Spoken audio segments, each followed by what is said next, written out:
হাজরা মোড়ের সভা থেকেই আজকে পরিবর্তনের ডাক দিলেন কেন্দ্রীয় স্বরাষ্ট্রমন্ত্রী। পরিবর্তন চাইছে বাংলার প্রতিটি প্রান্তের মানুষ। কি বললেন শুনবো।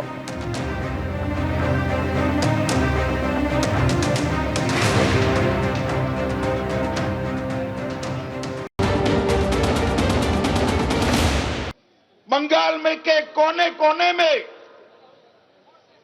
कलकत्ता जाइए, दुर्गापुर जाइए, उत्तर बंगाल जाइए, हर जगह पे एक ही आवाज है, ये सरकार को बदल दो, ममता बनर्जी को बाय बाय टाटा कर दो।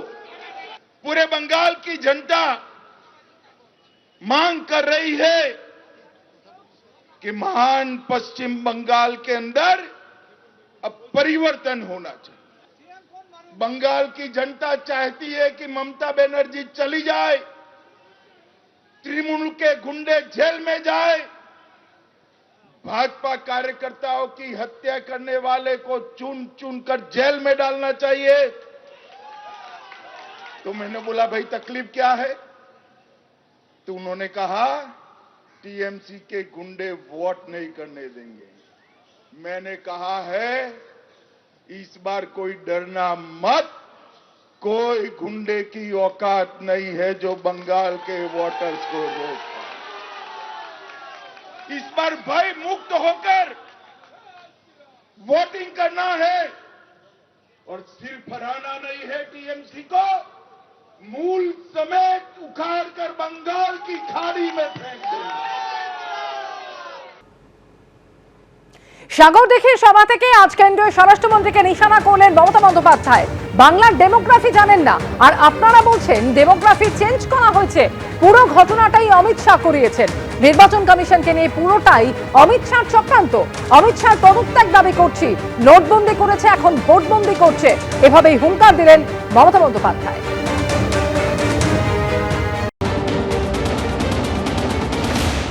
বাংলার ডেমোগ্রাফি জানেন না, আর আপনারা বলছেন ডেমোগ্রাফি চেঞ্জ হয়ে গেছে।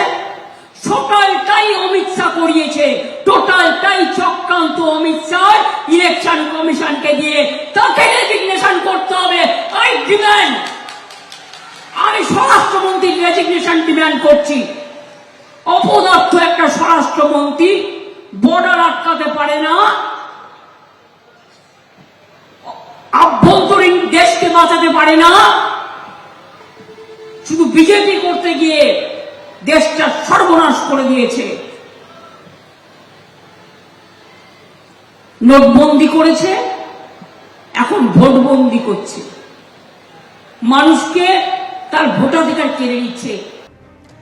ভবানীপুরে আজ মনোনয়নপত্র জমা দিলেন শুভেন্দু অধিকারী। নন্দীগ্রামের পর ভবানীপুরেও মনোনয়নপত্র জমা দিলেন তিনি। এবং বিজেপি প্রার্থীর মনোনয়নপত্র জমা দেওয়ার সময় আলিপুর সার্ভে বিল্ডিং এ উপস্থিত ছিলেন কেন্দ্রীয় স্বরাষ্ট্রমন্ত্রী অমিত শাহ এবং তার সঙ্গে ছিলেন শ্রমিক ভট্টাচার্য। মনোনয়ন জমার আগে হাজরা মোড় থেকে আলিপুর সার্ভে বিল্ডিং পর্যন্ত শুভেন্দু অধিকারীকে নিয়ে রোড শো করলেন কেন্দ্রীয় স্বরাষ্ট্রমন্ত্রী। মনোনীত হয়ে ঈশ্বরের নামে শপথ করছি, আমি বিধি দ্বারা প্রতিষ্ঠিত ভারতের সংবিধানের প্রতি সম্পূর্ণ শ্রদ্ধা ও নিষ্ঠা জ্ঞাপন করব এবং আমি ভারতের সার্বভৌমত্ব অখণ্ডতা অক্ষুণ্ণ রাখব। একটু 1+4 একটু মানে বাকিরা ঠিক আছে তো, শুরু হয়েছে বা বাকিরা একটু। আমি শুভেন্দু অধিকারী। ছবি আপনারা দেখতে পাচ্ছেন শুভেন্দু অধিকারী, তিনি আজকে মনোনয়নপত্র জমা করলেন। একেবারে কেন্দ্রীয় স্বরাষ্ট্রমন্ত্রী অমিত শাহকে পাশে নিয়ে আলিপুর সার্ভে বিল্ডিং এ উপস্থিত ছিলেন কেন্দ্রীয় স্বরাষ্ট্রমন্ত্রী অমিত শাহ এবং সেই সময় তার সঙ্গে ছিলেন শ্রমিক ভট্টাচার্য এবং সেখানে মনোনয়নপত্র জমা দিলেন শুভেন্দু অধিকারী। নিঃসন্দেহে এবারের নির্বাচনে নজর রয়েছে ভবানীপুরের দিকে, তার কারণ ভোটের ভরকেন্দ্র ভবানীপুর, যেখানে মমতা বন্দ্যোপাধ্যায় বনাম শুভেন্দু অধিকারীর দৈরাত দেখতে চলেছে রাজ্যের মানুষ। আর সেই ভবানীপুর কেন্দ্রের হয়েই আজকে মনোনয়নপত্র জমা করলেন শুভেন্দু অধিকারী।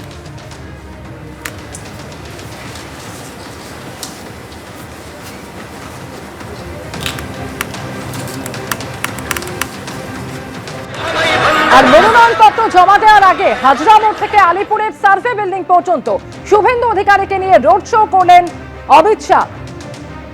বর্ণাঢ্য সেই রোড শোর ছবি রেখেছি আপনাদের সামনে। আলিপুর সার্ভে বিল্ডিং পর্যন্ত আজকে শুভেন্দু অধিকারীকে সঙ্গে নিয়ে রোড শো করলেন কেন্দ্রীয় স্বরাষ্ট্রমন্ত্রী।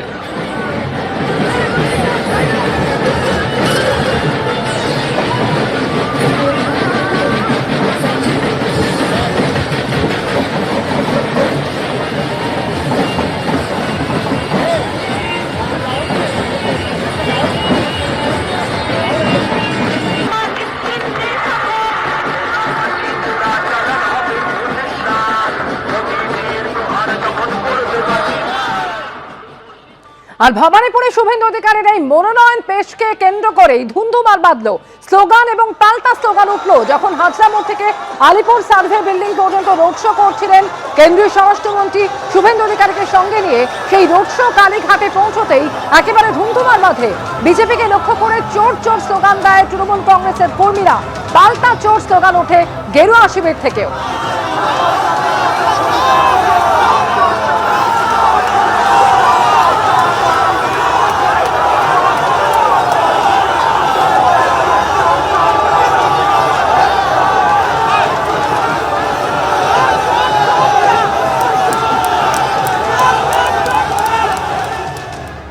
এই মুহূর্তে আমরা দেখতে পাচ্ছি তৃণমূল কংগ্রেস এখান থেকে স্লোগান চালাচ্ছে, চোর চোর চোরটা সেই স্লোগান তৃণমূল চালাচ্ছে এখানে আমরা দেখতে পাচ্ছি। আর এদিকে অমিত শাহের যে রোড শো সেটা যাচ্ছে। তৃণমূল কংগ্রেসের কর্মীরা এখানে রয়েছেন, তারা মাঝে মাঝেই চিৎকার করছেন এখান থেকে। আমরা দেখতে পাচ্ছি পুলিশ রয়েছে, এদিকে তৃণমূলের পতাকা, এদিকে বিজেপির পতাকা। উত্তপ্ত পরিস্থিতি আপনারা দেখতে পাচ্ছেন যে পরিস্থিতি, পুলিশ রয়েছে, পরিস্থিতি উত্তপ্ত। একদিকে বিজেপির কর্মী সমর্থকরা রয়েছেন, ওদিক থেকে তৃণমূল চোর চোর স্লোগান দিচ্ছে, পাল্টা বিজেপিও স্লোগান দিচ্ছে। পরিস্থিতি যথেষ্ট উত্তপ্ত হয়ে উঠেছে এখানে পরিস্থিতি যথেষ্ট উত্তপ্ত হয়ে উঠেছে। আমরা দেখতে পাচ্ছি যে তৃণমূলের কর্মী সমর্থকরা তারা এখানে রয়েছেন, একদিকে বিজেপি, দুপক্ষই চোর চোর স্লোগান দিচ্ছেন ঠিক মমতা বন্দ্যোপাধ্যায়ের বাড়ির সামনে। ওদিকে অমিত শাহের শোভাযাত্রা, আমরা দেখতে পাচ্ছি দূর থেকে অমিত শাহ তিনি দেখতে পাচ্ছেন। এবং এইখানে এই মুহূর্তে মমতা বন্দ্যোপাধ্যায়ের বাড়ির সামনে আমরা চলে এসেছি। পরিস্থিতি, পুলিশ রয়েছে এখানে, পুলিশ ব্যারিকেড করে রয়েছে এখানে মারপিট হচ্ছে রীতিমতো। আমরা দেখতে পাচ্ছি মারামারি হলো এদিক থেকে বিজেপি এবং তৃণমূল কর্মীদের মধ্যে চড় মারামারি হলো।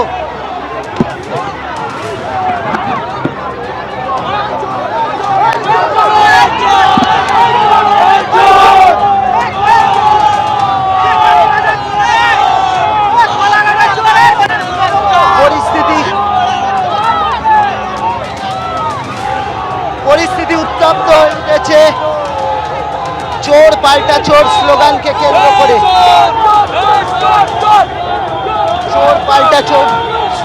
কেন্দ্র করে। পরিস্থিতি উত্তপ্ত হয়ে উঠেছে। মাঝখানে পুলিশ, তারা সামাল দেওয়ার চেষ্টা করছেন, পুলিশের পক্ষ থেকে সামাল দেওয়ার চেষ্টা করা হচ্ছে।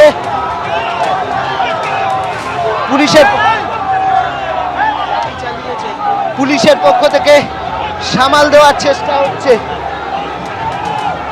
ঠিক কালীঘাটের সামনে।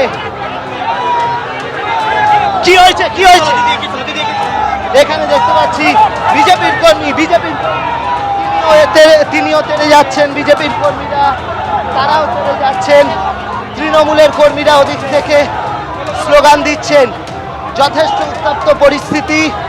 অন্যদিকে অমিত শাহের রোড শো চলছে এখানে। আমরা যে তৃণমূল কর্মীরা এখানে রয়েছেন,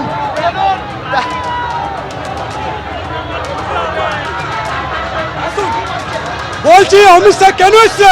বেকার এসছে টাকা খরচ করে। আমাদের জিতবে তো দিদি, কেন অভিষেক বন্দ্যোপাধ্যায় সেনা এরা ঘুরতে এসেছে, 4 তারিখের পর এদের কারোকে দেখা যাবে না। মমতা ব্যানার্জি ছিল, থাকবে আর আছে। এখানে এখানে আমরা দেখতে পাচ্ছি তৃণমূল কর্মীরা চোর চোর স্লোগান দিচ্ছেন, পাল্টা হচ্ছে বিজেপি কর্মীদের মাঝখানে পুলিশ, সেই পুলিশের পক্ষ থেকে চেষ্টা করা হচ্ছে মেনটেন করার, কিন্তু এখানে যারা রয়েছেন কি বলবেন? তৃণমূল এখানে এরকম করছে, আপনারা কি বলবেন? আর এটা ওনাদের পাড়া, এটা ওনাদের পাড়া, ওরা করবেই। ওরা যেভাবে করছে, ওরা ভাবছে ভবানীপুর জিতিয়ে দেবেন মুখ্যমন্ত্রীকে। শুধু সময়ের অপেক্ষা, 4 তারিখ। অবশ্যই। এবিপি আনন্দ, এগিয়ে থাকে, এগিয়ে রাখে।